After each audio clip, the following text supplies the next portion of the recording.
अच्छा भाई, हमारे पास जो है वो कल हमने पास्कल्स लॉ पढ़ लिया था एंड आई होप कि आप उसको लिखकर लाए होंगे, और जो दो सवाल मैंने होमवर्क दिए थे आपने वो भी कर लिए होंगे।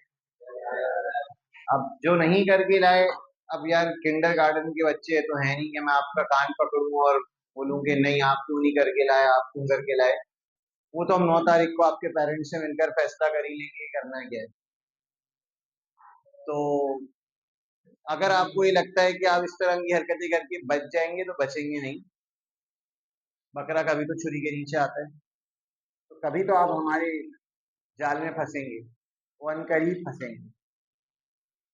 तो कोई बात नहीं, इन्होंने कर लिया बहुत अच्छी बात, जो ये नहीं करा वो इसका भुगतेंगे इसको, और क्या। आज का टॉपिक हमारे पास है आर्शिमिडीज प्रिंसिपल। ये बताएं, आर्शिमिडीज का नाम सुने? आर्शिमिडीज ने क्या किया था?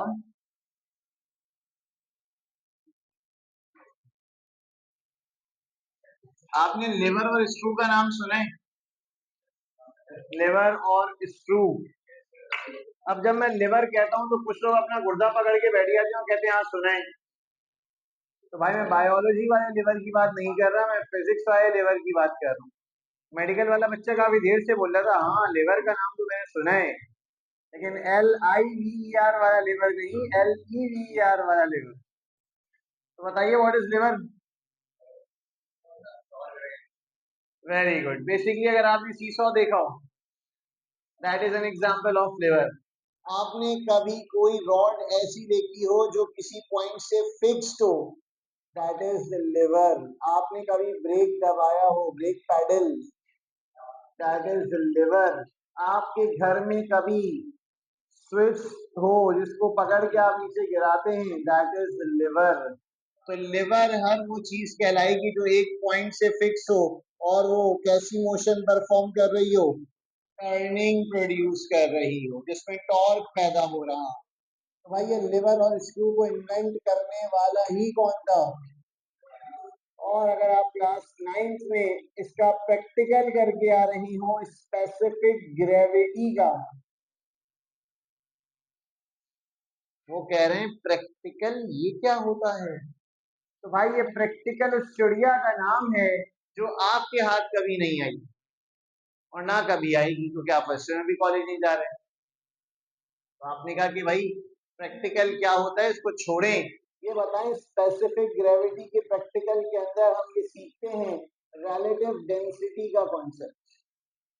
रिलेटिव डेंसिटी बेसिकली हमें ये बताती है कि जब आप एक डेंसिटी को, एक मीडियम को दूसरे मीडियम से क्या करते हैं, कंपेयर करते हैं, तो जो डेंसिटी आती है उसे हम क्या नाम देते हैं, रिलेटिव डेंसिटी। आर्शिमिडीज ने भी कुछ ऐसा ही काम किया, उसने कॉन्सेप्ट दिया अपैरेंट वेट का। इसका कॉन्सेप्ट दिया अपैरेंट वेट का। अपैरेंट का नाम तो सुना ही होगा, माशाल्लाह अभी अंग्रेजी की क्लास खत्म हुई है तो मैं उम्मीद करता हूँ कि अपैरेंट का मतलब तो सबको ही पता होगा जी।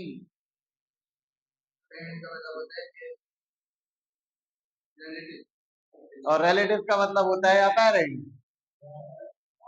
रिलेटिव का मतलब होता है कि किसी दूसरी चीज के रिस्पेक्ट। एक्सीलेंट। अपैरेंट का मतलब होता है बज़ाहिर, फॉर द टाइम बीइंग। जैसे आप सबको लग रहा है कि आप सबकी फिजिक्स की पूरी तैयारी है, लेकिन जब मिड टर्म का पेपर आपके सामने आएगा तो आप कहेंगे ये कौन सी फिल्म चला दी गई है, क्योंकि इससे पहले तो सिर्फ ट्रेलर चल रहा था, वो जो आपने ग्रैंड टेस्ट दिया वो ट्रेलर था मेरे भाई, पिक्चर अभी बाकी है मेरे दोस्त। वो आपको मिड टर्म में पूरी फिल्म दिखाएंगे 3 घंटे की कि बोर्ड का पेपर बनता कैसा है। अभी तो आपने 50 नंबर का टेस्ट दिया ना, और उसमें भी आधे लोगों ने कहा यार बस दे दो, फॉर्मेलिटी तो पूरी करनी है, आए तो दें चेक होकर। सेकेंड ईयर में रिकॉर्ड कायम हुआ इस दफा। सेकेंड ईयर गर्ल्स में 50 आउट ऑफ 50, बॉयज में 47.5 आउट ऑफ 50। फर्स्ट ईयर के तो हालात ही बुरे हैं। आप 47 48 की बात कर दें, हम तो 40 ले आए, बड़ी बात है। आने वाला है अगला नंबर आपका ही है। जिस दिन मैं टेस्ट पेपर लेकर आया तो समझे उस दिन आप गए, उस दिन नहीं बख्शा जाएगा। क्योंकि कल सेकेंड ईयर बॉयज में कार्रवाई हो चुकी है, पिछले हफ्ते सेकेंड ईयर गर्ल्स में कार्रवाई हो चुकी थी, तो वहाँ दोनों रिजल्ट बड़े बेहतरीन आए। यहाँ अभी तक कार्रवाई नहीं हुई ना, हम तो बेटा बेटा बेटा बेटा बेटा कह के चल रहे हैं। तो आपको फिर कार्रवाई दिखानी पड़ेगी कि कार्रवाई कैसी होती है। कभी पुलिस की कार्रवाई देखी है? ऐसे डंडे पड़ते हैं कि आपके जिस्म में निशानात पड़ जाते हैं। वही मरा था ना पिछले 2 हफ्ते पहले, कोई बच्चे को मार दिया था 15 साल के, उसके जिस्म पे क्या थे? निशानात थे। किसके? तशद्दुद के। हम तो बेटा बेटा कह के नहीं थक रहे। हमारा तशद्दुद हाथों से तो नहीं होता, ये आप जानते हैं, सिर्फ बातों से ही करते हैं जो करते हैं।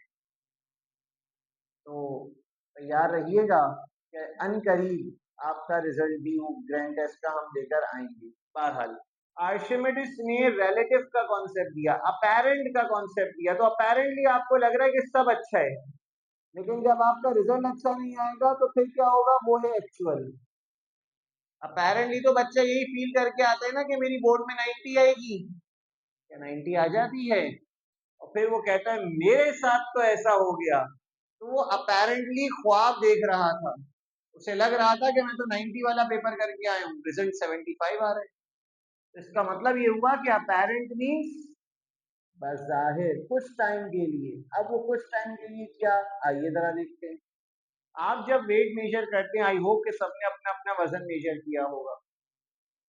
आप वेट मशीन पे खड़े होते हैं और मीडियम आपका कौन होता है? एयर। मीडियम कौन है? एयर। आप हवा में खड़े हुए वेट मशीन पे, आपने कहा हाँ यार 85 बता रहे, इसका मतलब ये हुआ कि आपने अपना वजन मेजर कर लिया। लेकिन क्या कभी आपने अपना वजन पानी में मेजर किया है? आप कहेंगे मैं पानी में वेट मशीन लेके गया और वेट मशीन खराब हो गई। तो आपको किसने कहा था कि आप पानी में वेट मशीन लेके जाएं? भाई आप तो क्लास 9th में स्पेसिफिक ग्रेविटी का प्रैक्टिकल कर लेते, जहां बॉब को पानी में डालो और उसका वेट मेजर कर लिया। तो पता क्या लगा कि हवा में वेट ज्यादा और पानी में वेट कम। तो जादू हो गया। ये जो वेट आपने हासिल किया पानी में, ये हमेशा के लिए आया, या जो एयर में वेट हासिल किया वो हमेशा के लिए आया? हम तो एयर में बात कर रहे हैं ना, तो हमारा तो मीडियम है ही कौन? एयर। लेकिन जहां मैंने एयर से बात बलक की, पानी ले आया, मरकरी ले आया, मीडियम तब्दील कर दिया, तो वो सब परमानेंट या temporary? That weight is called apparent weight। Last time में वो नहीं पड़ा, variation of G with altitude. चांद पे जाते हैं तो वजन कुछ और, जुपिटर पे जाते हैं तो वजन कुछ और, स्पेस में जाते हैं तो वजन ही नहीं, हमेशा के लिए, फॉर द टाइम भी। तो वो वेट क्या कहलाएगा? Apparent wait. तो अपेरेंट का मतलब जैसे जैसे मेरी सराउंडिंग बदलती जा रही है, जैसे जैसे मेरा डेंसिटी बदलती जा रही है, जैसे जैसे मेरा मीडियम बदलता जा रहा है, मेरा वेट भी क्या हो रहा है? चेंज हो रहा है। तो this weight is called apparent weight. अब हुआ ये कि स्पेसिफिक ग्रेविटी वाले प्रैक्टिकल में भी हम यही करते हैं। हमारे पास एक अलग बॉब होता है, हम बॉब का मास पहले हवा में निकालते हैं, फिर बॉब का मास पानी में निकालते हैं, और दोनों को क्या कर लेते हैं? Compare. This is called relative density, this is called specific gravity. यही तो प्रैक्टिकल था जो आपने नहीं करा। अब इसी के ऊपर एक कहानी, आइए आपको कहानी सुनाए। आर्शिमिडिस जो है ना वो ग्रीस का रहने वाला है। ग्रीस का नाम सुना है आप लोगों ने? तो ग्रीस का रहने वाला है और ये बात आज की नहीं है, ये बात काफी पुरानी है, जब बादशाहों का दौर था। इसका मतलब ये बात है बीसी। हम तो एडी में जी रहे हैं ना, after death, not BC, before Christ. पता है ये भी कैलेंडर है। किसका ये कैलेंडर? बीसी और एडी। इसका इसका कैलेंडर है ये। कौन फॉलो? Christian community. यानी ये बात है आज से हजारों साल पहले। तो इसका मतलब ये हुआ कि भाई आपको जो मैं कहानी सुना रहा हूं अपने घर से लेकर नहीं आया, हमारी किताब कह रही है। पहले कहानी सुनते हैं फिर आपको किताब का रेफरेंस। एक बादशाह था और आपको पता है बादशाह तो फुर्सत से फारिग हो, उनको सिर्फ एक ही चीज चाहिए होती है, वो उनकी तारीफ है। बिल्कुल ऐसा कि उनको लोग देखकर कहें कि वाह क्या बादशाह है। तो भाई बादशाहों का एक ख्वाब होता है कि हमारे सर पे क्या हो? ताज। तो ये सारी कहानी एक ताज की है। एक बादशाह था और उसने एक ख्वाहिश जाहिर की कि जो मेरे लिए सबसे खूबसूरत ताज बनाएगा मैं उसको इनाम दूंगा। और बादशाह का इनाम क्या होता था? अशरफियां और वो सोने के सिक्के। आपने अक्सर टीवी में देखा होगा पुराने जमाने में लोग वो सोने के सिक्कों का एक थैला होता था वो मिलता था इनाम में, और वो सबसे लकी इंसान समझा जाता था जिसको बादशाह इनाम दे रहे हैं। उसने एक ऐलान करवा दिया कि जो मेरे लिए सबसे खूबसूरत ताज बनाएगा उसको इनाम मिलेगा। अब उस दौर में बहुत सारे गोल्ड स्मिथ, बहुत सारे सुनार लग गए काम पर कि हम बादशाह को खुश करेंगे, हम बादशाह के लिए खूबसूरत सा ताज बनाएंगे। उसी दौरान एक ऐसा गोल्ड स्मिथ था जिसने मुसलसल 3 रात जागकर मेहनत से बगैर सोए एक ऐसा ताज बनाया जो वाकई में बहुत खूबसूरत था, जिसकी कोई मिसाल नहीं। अब जब सारे ताज बादशाह बादशाह के सामने पेश हुए तो आपने अगर देखा हो कभी दरबान जब लगता है, अच्छा ना, बादशाह भी बड़े रंगीन मिजाज होते थे कि भाई उनकी दरबान जब लगता था तो बराबर में वाटर फाउंटेन भी हैं और ग्रास भी है, तो परिंदे भी हैं, तो मतलब एक रंगीनियां लगी हुई है। सिपाही भी हैं और बाकी तो रियाया तो है ही है। तो क्या हुआ कि बादशाह के सामने जब सारे ताज लाए गए तो वो ताज अलग से ही नुमाया हो रहा था। जिस गोल्ड स्मिथ ने 3 रात जागकर मेहनत से उस बादशाह के लिए ताज बनाया, बादशाह वो ताज देखता है, हैरान रह जाता है, उसको उठाता है।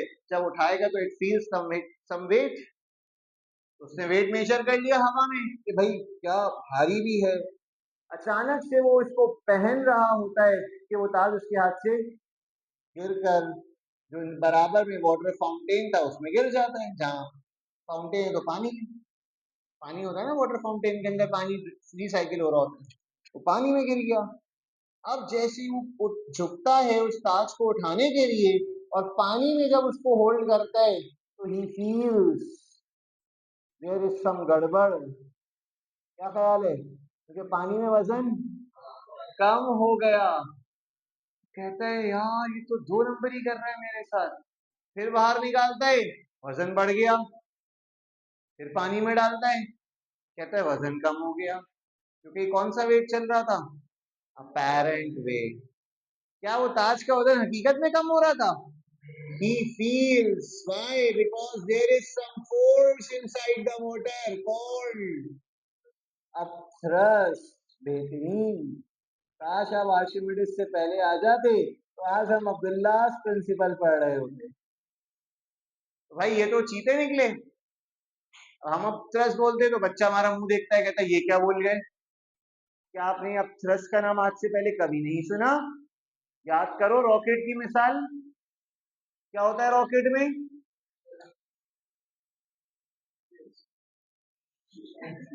गैसेस इजेक्ट होती हैं। वो गैसेस जमीन पे क्या करती हैं? एक्शन। और जमीन क्या देती है? थ्रस्ट, जिससे वो कहां जाता है? अप। तो क्या हो गया? अब थ्रस्ट इसका मतलब अपथरस इज अ रिएक्शनल फोर्स। भाई अब जब वो पानी में डालता फिर वजन कम, बाहर निकालता फिर वजन ज्यादा, उससे कहा पकड़ लो इसको भाई, ये तो 2 नंबर है, चोर है ये। नहीं भाई, जो सबसे मेहनती था पाकिस्तान हो गया, तो उसी को जेल में डाल दो। डाल दिया भाई, ऐलान हुआ कि बताओ कि इसने क्या 2 नंबरी की है। अब शरीफ लोग हुआ करते थे वो तो वैसे ही डर गए। आज से मेरे साहब एक दिन अपने बाथरूम में नहा रहे थे। अच्छा होता क्या है कि जब हम नहाते हैं ना तो हमारा दिमाग बड़ा चलता है। आपका पता नहीं चलता ही नहीं चलता, लेकिन मैंने अपने बचपन में ये चीज बड़ी रियलाइज की कि इंसान रिलैक्स होता है, दुनिया से गाफिल, अपनी धुन में मगन, और उसका दिमाग ऐसा चल रहा होता है मल्टी डायरेक्शनल, कुछ नए नए आइडियाज आ रहे होते हैं। यार मैं बिजनेस कर लेता हूँ, यार मैं ये करूंगा बड़े होकर, मेरे पास आईफोन होना चाहिए, मैं वो करूंगा, पता नहीं क्या क्या सोचता रहता है। बाहर आके पता लगता है सब असल दुनिया में तो हम आए, यानी हम वहां पर बिल्कुल एक नई दुनिया में होते हैं। तो भाई आर्शिमेडेस साहब नहा रहे थे। अच्छा पुराने जमाने में लोगों के घर को इतने बड़े वेल फर्निश तो होते ही थे, बस एक बाउंड्री होती थी, लेकिन बड़े बड़े होते थे क्योंकि जमीन ही जमीन है, जिसको जितनी बाउंड्री बनानी है बना लो और रहो घर में। ऊपर से वो छत पे वो डाल दिया उन्होंने, घास फूस और वट एवर जो भी। अब आर्शिमेडेस साहब नहा रहे हैं, नहाने के लिए जैसे ही उन्होंने बाथ टब में छलांग लगाई, पानी के अंदर गए, पानी ने उनको क्या किया, ऊपर धक्का दिया।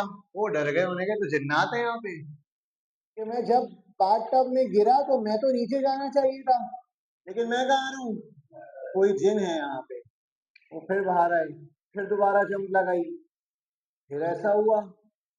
जब तीसरी दफा जंप लगाई तो उसको एहसास हुआ कि यहाँ जिन्नात नहीं है, कोई फोर्स है जो मुझे क्या कर रही है, ऊपर धक्का दे रही है, जिसको भाई साहब ने क्या नाम दिया, अप्सरस। कहते हैं वो गलियों में चिल्लाता हुआ निकला, यूरेका यूरेका, क्योंकि वो ग्रीक बोलते थे वहां के लोग, ग्रीक लैंग्वेज का नाम तो सुना ही होगा।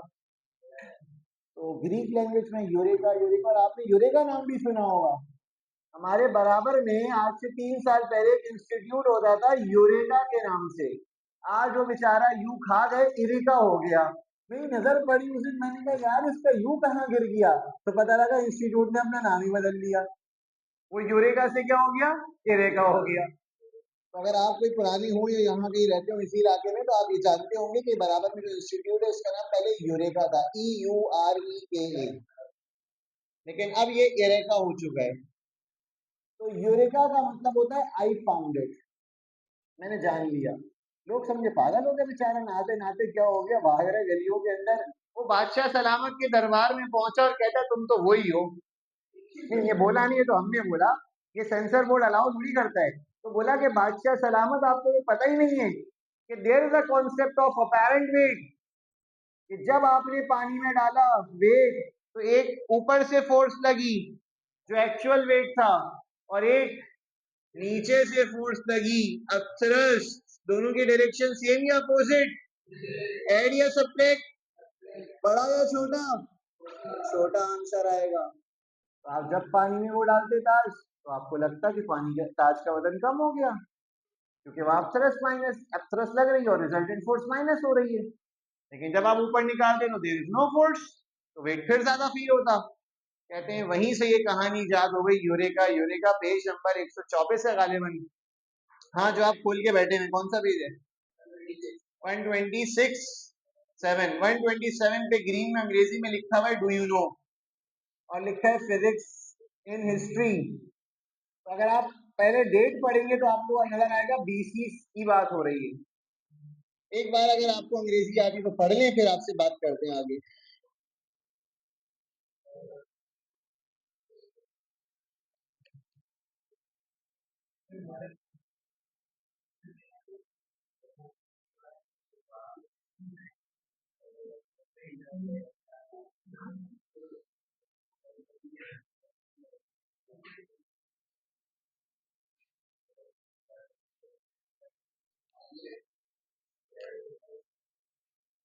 हाँ भाई, घर से तो बना के ही लाया कहानी, इसका मतलब ये सच्ची कहानी।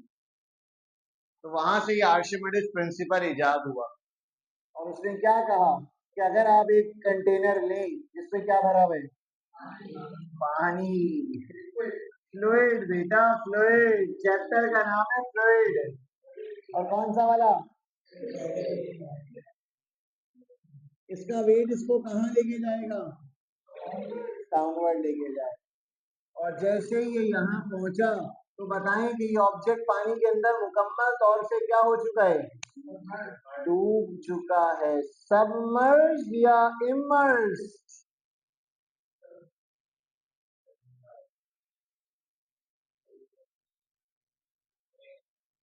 इमर्ज नहीं, इमर्स्ड।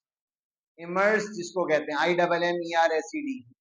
सबमर्ज या इमर्स्ड? इमर्ज मीन्स, और सबमर्ज मीन्स, तो इमर्ज क्या हुआ फिर? तो अभी अंदर है कि सरफेस के नीचे? अंदर नहीं है, ये तो आप मुझे बना रहे हैं।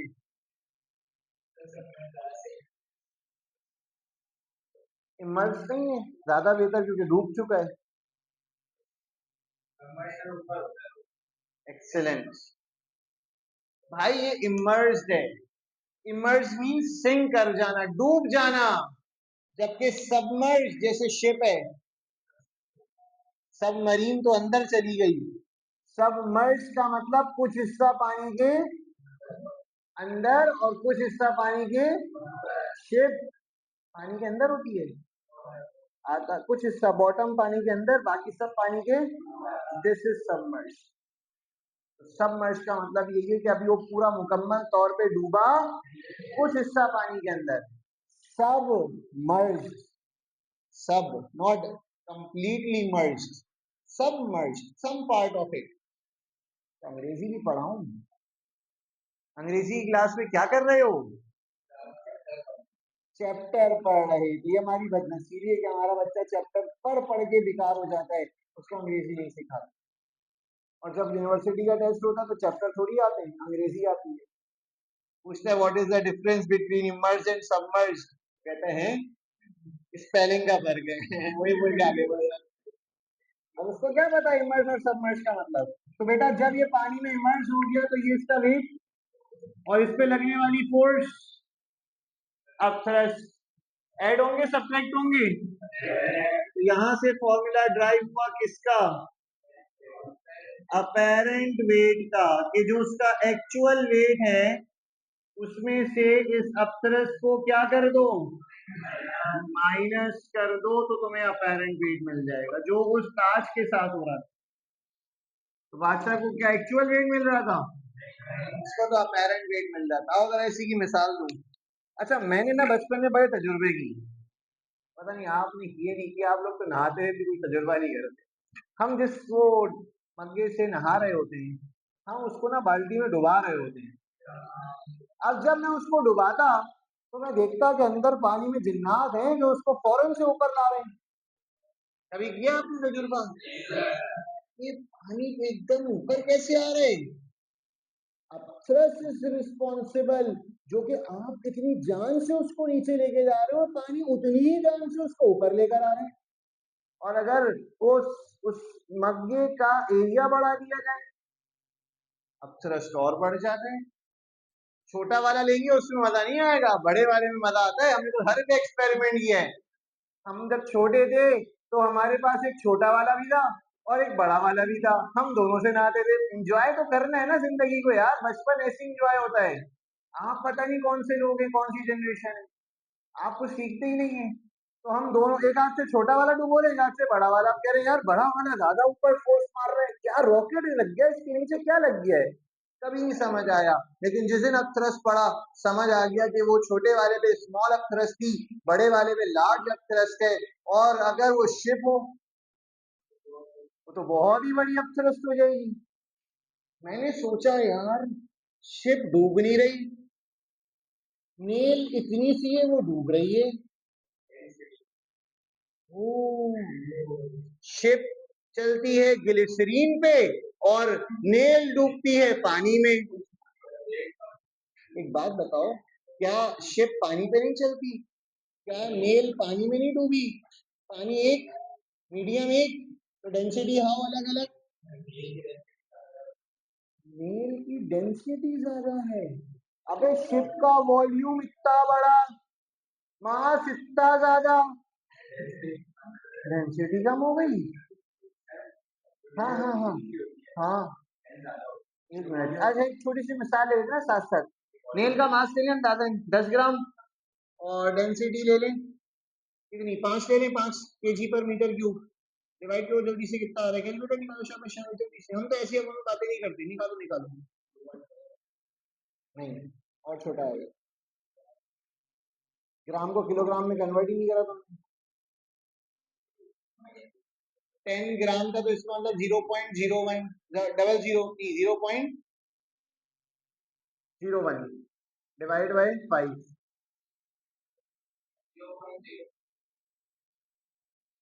वो इंजीनियरिंग वाला है ना, आराम से करेगा, उसका साबुन स्लो है। 2 एक्सपोनेंट -3। अब ले लेते हैं शिप का मास 10,000 kg, और डेंसिटी भी बढ़ गई, तो डेंसिटी बढ़ के हो गई इसकी 100 ले लें या 5,000 ले लें। 5,000 ले लेते हैं यार, तुम बोलोगे बुरा मान लोगे, अपनी वैल्यू बढ़ाने के लिए उन्होंने 100 ले ली। 5,000 ले लें। 10,000 को डिवाइड करा दो 5,000 से, इसकी डेंसिटी ज्यादा आई। वाह यार, ये तो कॉमन सेंस है। तुम कह रहे हो शिप की डेंसिटी कहाँ है। अबे वो चूना लगाते नाइट वाले, वो बोलते हैं डेंसिटी, बच्चा बोलेगा हाँ हाँ, डेंसिटी थोड़ी। हाँ भाई, शिप क्यों नहीं डूबा, क्यों अप्सरस, वेट ज्यादा है, तो डूब जाना चाहिए। एक मिनट भाई, बात कुछ बिगड़ रही है। मैं रोकता हूँ सवाल को, मैं सवाल को यहाँ रोकता हूँ, रुक जाओ, इस सवाल को यहीं रोक दो। पहले स्टेटमेंट पढ़ो, चलो आर्चिमेडेस प्रिंसिपल की स्टेटमेंट पढ़ो। पहले अप्सरस सीखेंगे फिर सवाल पूछेंगे, पहले अप्सरस सीखेंगे फिर सवाल पूछेंगे। दोबारा ये सवाल उठा रहा हूँ, सवाल यहीं का यहीं रोका हुआ है। चलो बेटा पढ़ लो जल्दी से, स्टेटमेंट पढ़ लो।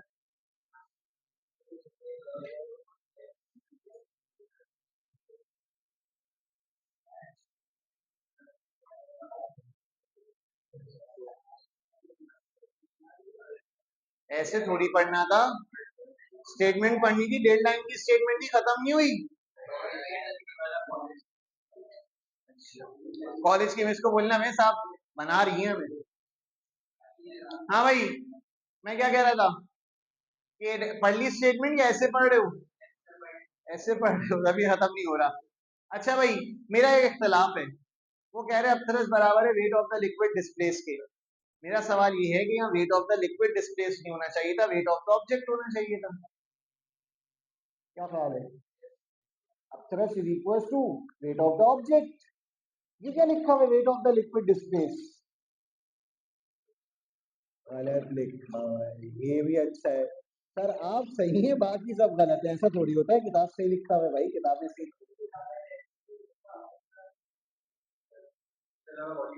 अभी तो मैं कह ही नहीं रहा डेंसिटी ज्यादा या कम, मैं तो कह रहा हूँ ये जो यहाँ लिखा है weight of the liquid displace, इसकी जगह वेट ऑफ द ऑब्जेक्ट कर देते हैं यार। क्या ख्याल है, पानी के अंदर ऑब्जेक्ट जा रहा है लिक्विड, किससे, अप्सरस से। मैं भी तो यही कह रहा हूँ, मैं भी तो यही कह रहा हूँ, तो wait of the liquid object होना चाहिए ना।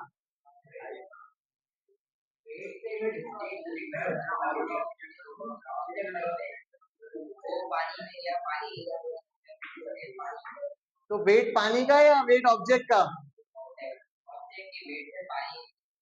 तो फिर ऑब्जेक्ट का वेट होना चाहिए ना, wait of the liquid space क्यों। सही है, तो वेट पानी का या ऑब्जेक्ट का, वॉल्यूम मैटर करता है। ओ ग्रेट, इज अ जीनियस गाय। कह रहे हैं वेट थोड़ी मैटर कर रहा है इसका, अबे सही कह रहे हैं, हंस रहे हो इसके ऊपर, वॉल्यूम मैटर कर रहा है कि जितना बड़ा मग्गा मैंने डाला, वो जज्बाती हो गया, जितना बड़ा मग्गा डाला उसका वॉल्यूम भी तो बड़ा हो गया, तो अप्सरस भी क्या हो गई, ग्रेटर। तो इसका मतलब वो वेट पे डिपेंड नहीं कर रही, wait of the liquid displace पे डिपेंड कर रही, दैट मींस वॉल्यूम। निकालो पहले एमसीक्यू, निकालो जल्दी से पहले एमसीक्यू निकालो, शाबाश।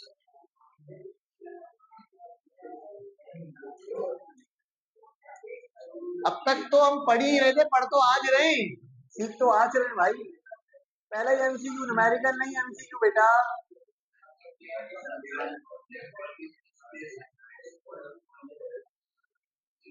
हाँ भाई, क्या आंसर होना चाहिए? कोई वेट तो नहीं कह रहा?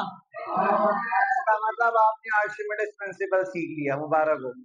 लेकिन अभी उसका जवाब उधार है कि शिप क्यों नहीं डूबा, नील क्यों डूब गई। पहले अप्सरस पढ़ लेते। आपने कहा अप्सरस इज द कौन सी फोर्स, एक्शन या रिएक्शन?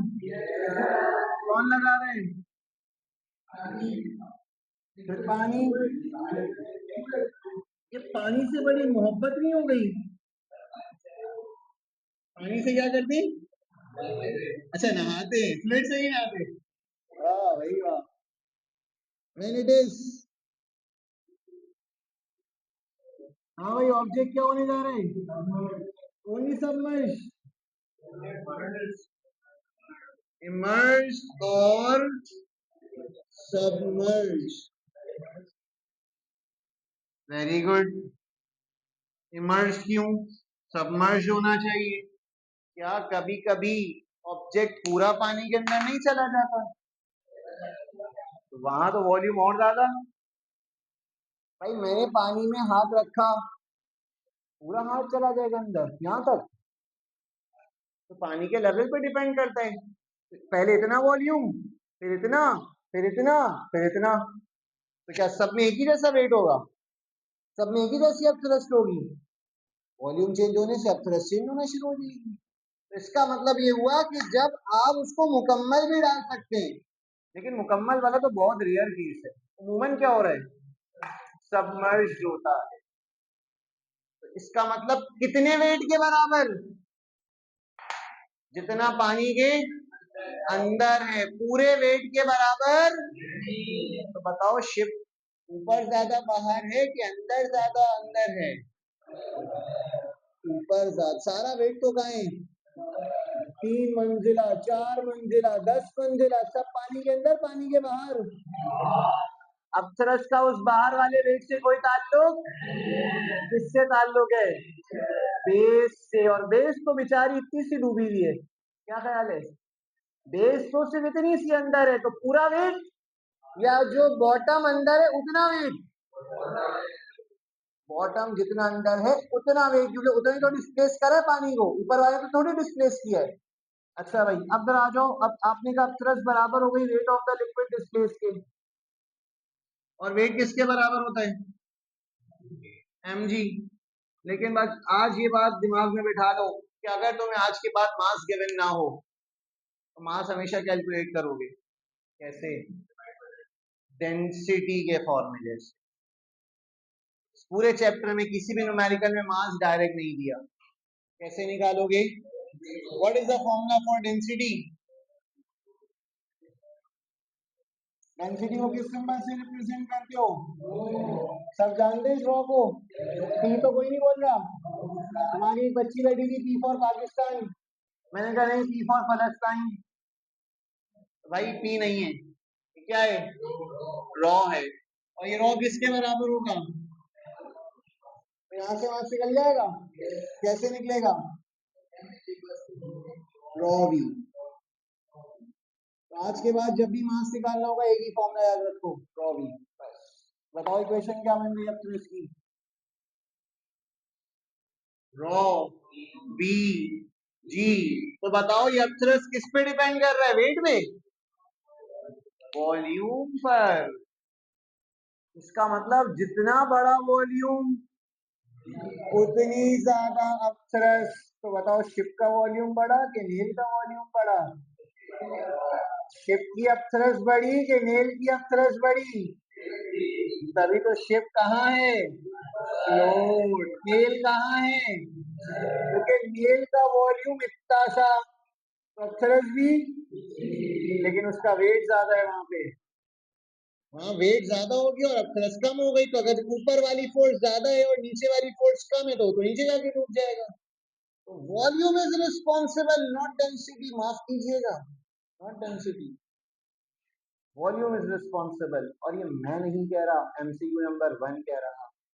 जवाब तो डेंसिटी भी हो सकता था, वेट भी हो सकता था, आपने ही वॉल्यूम का इंतखाब किया। चलो भाई कुछ और सीखते हैं। वॉल्यूम किसके बराबर होता है?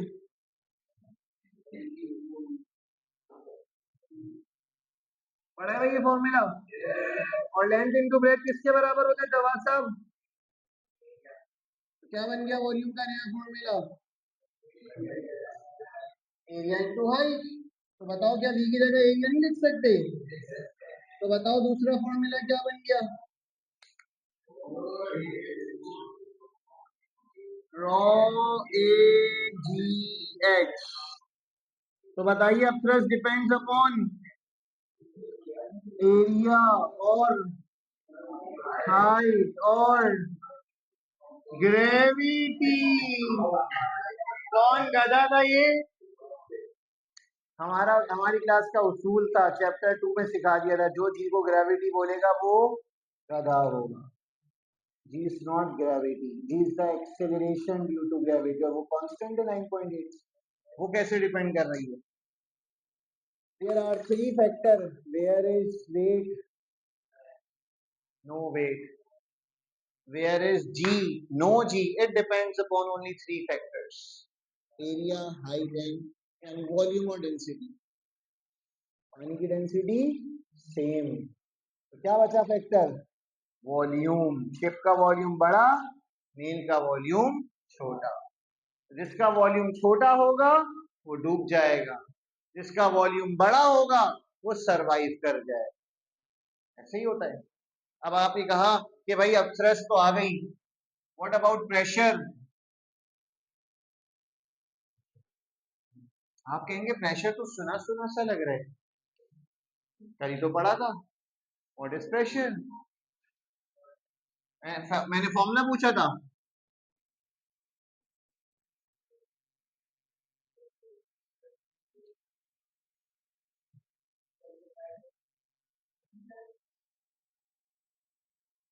आप कहेंगे कि हमने फॉर्मूला कल पढ़ा था, P इक्वल्स टू, और आज जो फोर्स पढ़ रहे हैं उसका क्या नाम है? अब थ्रस्ट की वैल्यू पुट कर दें, तो बताओ इक्वेशन क्या बन गई?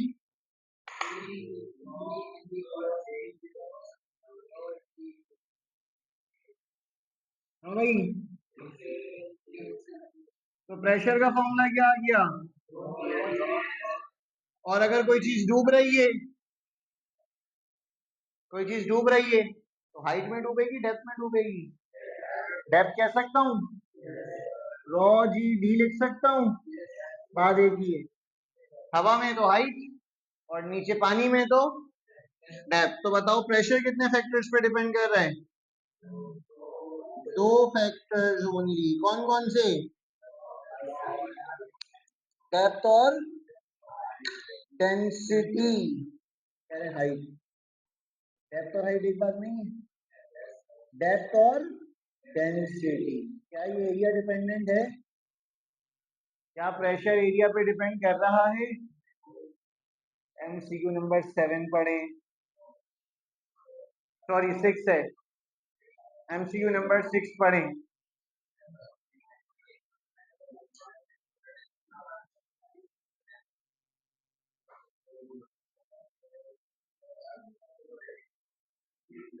क्या ख्याल है, सरफेस एरिया आंसर होगा? 7 भी पढ़े, आर्शिमिडीज प्रिंसिपल क्या सीखा, लेट्स सी।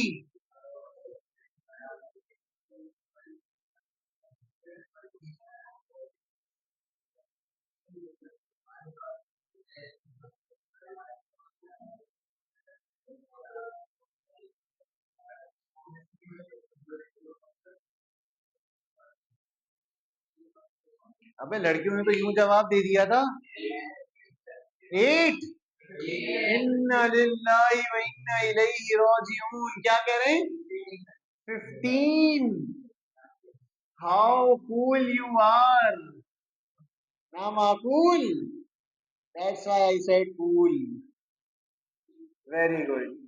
अभी तो बताया था कितना वेट जो पानी के तो कितना पानी के अंदर है, तो अप्सरस कितनी होगी, वो कह रहे हैं 15।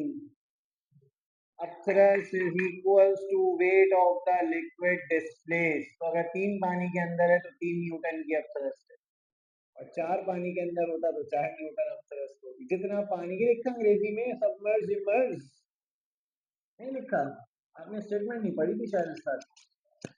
चले कल हम बात भी करेंगे न्यूमेरिकल्स की और कुछ ऐसे केस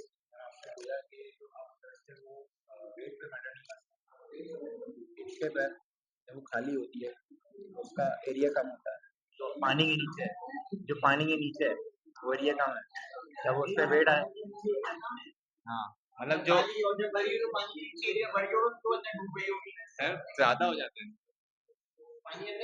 थोड़ा सा ज्यादा चली जाती है।